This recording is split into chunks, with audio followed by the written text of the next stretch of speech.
우리는 우리의 삶에 어떤 일이 생기면 이유를 찾으려고 하죠. 이 일이 왜 생겼는가 하는 거죠. 그 이유를 아는 것이 필요할 때가 있어요. 이유를 아는 것만으로도 그 삶의 어려움을 견디는 힘이 생길 때가 있죠. 이 불교에서는 전생이라는 걸 믿잖아요. 그래서 불교는 이렇죠. 가령 내가 다리가 아파요. 그래서 이 다리가 왜 아픕니까? 그러면 전생에 네가 너희 집에서 기르던 개를 발로 차서 그 업보 때문에 다리가 아프다. 이렇게 이야기하죠. 그럼 이제 그 이유를 아는 것만으로도 내가 다리 아픈 고통을 이제 견디는 마음이 생기는 거죠. 무속신앙은 이제 이런 식으로 이야기하죠. 내가 왜 이렇게 경제적으로 어렵습니까? 그러면 너희 조상이 밥때가 되어도 밥도 못 얻어먹고 사는데 너라도 네 목구멍이 성할 것 같으냐?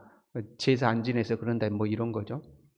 그러면 그 말이 맞는지 안 맞는지 상관없이 이유를 안다는 것만으로도 사람은 어떤 마음의 위안을 얻고 힘을 얻는 경우를 보게 돼요.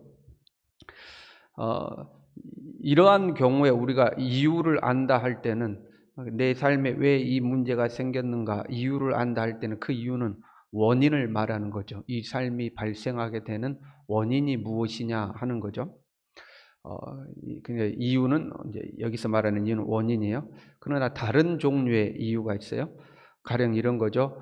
내가 다리가 아프고 내가 왜 고통을 받습니까? 내 삶에 왜 이런 어려움이 왔습니까? 그러면 이 고난을 통하여 너 자신을 더 성장시키려고 그러는 것이다. 뭐 이렇게 이야기할 수도 있겠죠.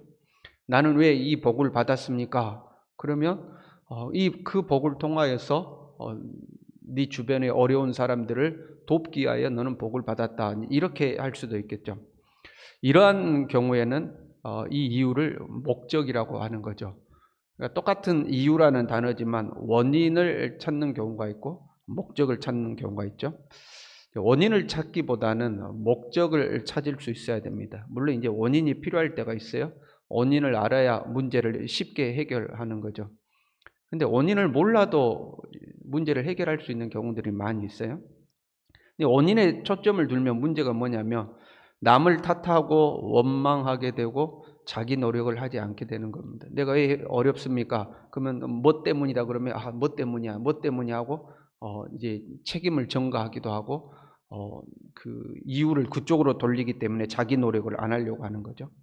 근데 더 큰 문제는 뭐냐면요. 원인에 초점을 맞추면 발생하는 더 큰 문제는 뭐냐면 우리의 삶의 문제에 대해서 대부분은 진짜 원인을 모른다는 겁니다. 여러분 우리가 왜 한국에서 태어난 줄 알아요? 모르죠. 왜 지금의 부모님 밑에서 나는 태어났는가? 모르잖아요 우리. 나는 왜 남자로 태어났고 나는 왜 여자로 태어났는가? 우리는 그 원인을 모르죠. 왜 나는 지금과 같은 형편에서 삶을 살아가는가? 모르죠. 우리의 삶에는 무수히 많은 변수들이 존재해요. 나의 의지와 상관없이 찾아오는 것들이 허다하죠. 복도 갑자기 찾아오고 고난도 갑자기 찾아와요.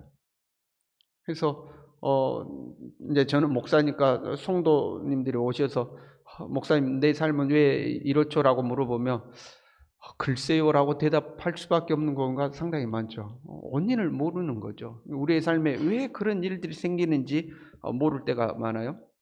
보세요. 에스더가 왕비가 됐어요. 여러분 에스더가 평소에 살다가 자기가 왕후가 될 거라고 기대나 했겠습니까? 갑자기 왕후가 된 거예요. 각 지역에 아름다운 처녀를 모집한다고 했을 때 에스더가 거기에 해당돼서 징발되었을 때에 진짜 자기가 왕후가 될 거라고 생각했겠습니까? 가문도 좋지 않고 정치력도 없고 소위 말하는 백도 없고 이 유다 민족이고 나라가 망하고 부모도 없는 그런 사람인데 이 거대한 제국의 왕후가 될 거라고 생각이나 했겠습니까? 그냥 그 왕궁에 갇혀서 평생 살게 되는 비참한 운명이라고 생각했을 수도 있겠죠. 그런데 왕비가 된 거예요. 왕후가 된 거예요. 갑자기 그러한 어떤 은혜와 복이 찾아온 거죠. 근데 이번에는 오늘 이제 4장에 나오는 내용에는 갑자기 자기 민족이 몰살당할 위기가 찾아왔어요. 그 유다인들에게 있어서는요 날벼락이죠. 그냥 잘 살고 있는데 갑자기 공문이 찾아오더니 몇월 며칠 날 싹 다 진멸해라. 가진 건 빼앗고 도륙하라 하는 그 공문이 하달된 거예요. 날벼락이죠. 생각지도 못한 화가 찾아온 거죠.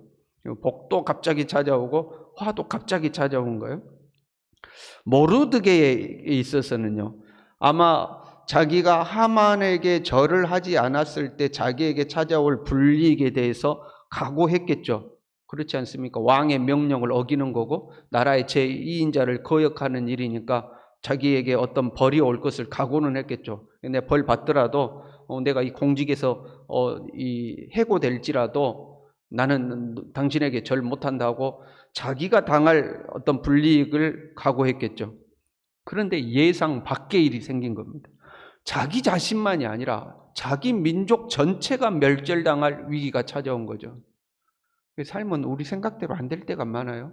1 더하기 1은 2 이렇게 딱 맞아떨어져야 되는데 우리 생각대로 안 될 때가 많이 있죠. 변수가 많아요. 그도 그럴 것이 여러분, 하만의 입장에서는요, 지금 하만이 모르드게가 자기에게 절을 안 해요. 벌받을 각오를 하고 절을 안 해요. 그런데 그 예상대로 모르드게에만 벌을 줘요. 그럼 하만의 그 분이 풀리겠습니까? 네 그 정도 각오하고 나한테 그랬냐? 나 너 한번 당해봐라 하고 생각지도 못한 벌을 이제 내린 거죠. 그 사람의 심보거든요. 그래? 네가 그렇게 했어? 나 너 당해봐라는 그 사람의 악한 심보가 변수로 작용을 한 거죠. 난리가 났어요. 이제 유다인들이 각 지방에서 애통하고 금식하고 뭐 통곡을 하고 울며 이제 부르짖은 거예요. 누구보다도 당황한 것은 이제 모르드게죠. 생각지도 못한 일이 어떻게 보면 자기 때문에 생겨난 거잖아요. 굵은 베옷을 입고 재를 뒤집어 쓰고 대궐 문 앞에서 대송통곡을 한 거죠. 이런 어려운 상황에서 왜 이런 일이 생겼는가 원인을 찾기 시작하면, 그 이유를 찾는데 원인을 집중적으로 찾게 되면 다툼과 분쟁이 생기기 시작하죠. 너 때문이다. 네가 이래서 이렇다. 이거는 너가 이래서 이렇다고. 너 때문이다고 이제 싸우게 되는 거죠. 여러분, 이럴 때 우리는 원인에 초점을 맞추기보다는 목적을 깨달으려고 예를 쓸 필요가 있어요. 같은 이유지만 원인이 아니라 목적이죠. 왜 이 고통이 왔는가? 원인을 찾는 거죠. 그러니까 이 고통을 통해서 무엇을 이루려고 하는가? 그게 이제 목적을 찾는 거죠. 왜 왔는가? 그것 우리가 알아야 할 때는 있어요. 그러나 거기에 비중을 두기보다 이것을 통해서 이루고자 하는 것이 무엇인가? 목적에 이제 초점을 맞추는 거죠. 보통은요, 지금 내가 당하는 고난의 목적을 지금 알기는 어렵습니다. 뭐 특별한 하나님의 계시가 없는 한 오늘 내가 살아가는 오늘의 삶의 목적, 오늘의 삶의 이유를 오늘 알 수는 없죠. 그래서 우리는 오늘이라는 시간은 최선을 다할 뿐이죠. 오늘의 삶 속에서는 어제의 삶의 목적을 찾게 되는 겁니다. 이렇게 이야기하고 있죠. 네가 왕후의 자리를 얻은 것이 이때를 이함이 아닌지 누가 알겠느냐. 오늘 당하는 고난이죠. 유다민족이 진멸될 것이라는 오늘 당하는 고난 속에서 어제 나에게 주어진 축복, 왕후가 된 거죠. 그 왕후가 된 축복의 목적을 깨닫게 되는 거죠. 이때를 이함이 아니냐 하는 거죠. 오늘은 내 삶의 이유를 모를 수가 있어요. 거의 몰라요. 그러나 오늘 속에서는 과거에 살았던 내 삶의 목적을 깨닫게 되는 거예요. 조금 어려운 개념일 수 있는데 여러분 기억하세요. 오늘의 삶 속에서 어제의 삶의 목적을 깨닫게 되는 거예요. 근데 이게 쉽지가 않아요. 쉽지가 않아요. 왜 쉽지가 않냐면 쉬운 예로 들어볼게요. 어제 내가 평소보다 수입이 10만 원이 많았어요. 평소에 벌던 것보다 어제 이상하게 수입이 좋아가지고 10만 원 더 많이 벌었어요. 그런데 오늘을 살아가는데 오늘 내가 누군가를 만났는데 그 사람이 경제적으로 상당히 어려운 형편에 있어서 도움이 필요한 사람이었어요. 그러면 어제 수입이 좋았던 것이 오늘 이때를 위해서 수입이 좋았구나. 이 사람을 도우라고 수입이 좋았구나라고 여러분 그렇게 생각할 수 있을까요? 그러니까 오늘 속에서 어제의 나의 삶에 대한 목적을 깨닫는 거죠. 어제 왠지 수입이 좋았다 싶더니 오늘 이 어려운 사람 도우라고 어제 수입이 좋았구나. 그런 어제의 삶의 목적을 이제 깨닫는 거죠. 그런데 대부분 이게 잘 안 되죠. 어제는 어제고 오늘은 오늘이죠. 왜냐하면 내가 원하는 목적이 아니기 때문에 그렇죠. 나 어제 번 돈으로 나는 옷도 사고 싶고 맛있는 것도 먹고 싶고 저축도 하고 싶고 그게 나의 원하는 거고 나의 목적이잖아요.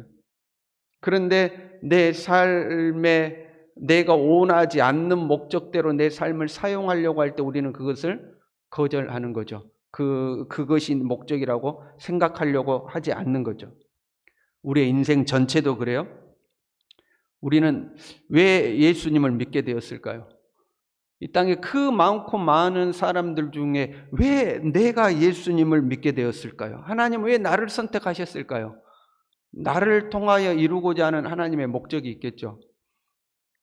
그런데 우리는 우리의 삶을 나를 향한 하나님의 목적대로 살기보다는 내가 원하는 대로 살고 싶죠.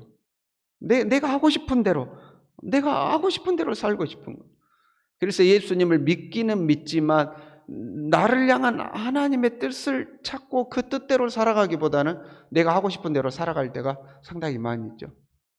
이런 것들 때문에 우리는 우리의 삶의 진정한 목적을 찾지 못할 때가 많이 있어요. 그런데 우리가 주목해서 봐야 돼요. 13절에 이렇게 되어 있습니다. 모르드게가 이제 에스더에게 하는 말이에요. 너는 왕궁에 있으니 모든 유다인 중에 홀로 목숨을 건지리라 생각하지 말라. 이때 내가 만일 잠잠하여 말이 없으면 유다인은 다른 데로 말미암아 노임과 구원을 얻으려니와 너와 내 아버지 집은 멸망하리라. 이런 거예요, 여러분.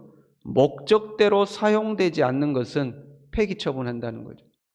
네가 지금 왕후가 된 것은 이때를 이함인데 그 목적이죠. 근데 네가 만약에 지금 잠잠하고 가만히 있어서 네 혼자 목숨 구하고자 한다면 결국 너와 너희 아버지 집은 망하리라, 폐기 처분될 것이다 하고 이야기하는 거예요. 목적대로 사용되지 않으면 폐기 처분된 거예요. 집에 TV가 있었어요. 옛날 TV 이렇게 크고 네모난 TV 있었잖아요. 근데 TV가 고장났어요. 그래서 더 이상 TV를 볼 수 없어요. 그러면 그 TV 위에다가 잠깐 이렇게 물건들을 올려놓은 선반처럼 TV를 사용할 수도 있겠죠. 그러나 결국 이 TV는 버려지게 돼 있죠. 마이크가 소리가 나야 되는데 마이크가 소리가 안 나요. 그럼 이 마이크 어디다 쓸까요? 이 마이크 어디다 쓸까요? 그 뭐 장식품으로 둘까요? 폐기 되겠죠. 버리겠죠. 축복도 마찬가지고 고난도 마찬가지예요. 그 목적대로 사용되지 않으면 결국 폐기 처분되는 거예요. 결국 폐기 처분되는 겁니다. 그래서 우리는 오늘 하루 삶을 살아가면서 나에게 주어졌던 축복도 나에게 찾아왔던 고난도 그 목적을 잘 찾을 수 있어야 되죠. 그리고 그 목적대로 이러한 것들을 사용할 수 있어야 하는 거죠. 오늘 우리가 기도할 때요, 하나님 나에게 지혜를 주사 내 삶의 목적을 깨닫게 하옵소서 기도할 수 있기를 바랍니다.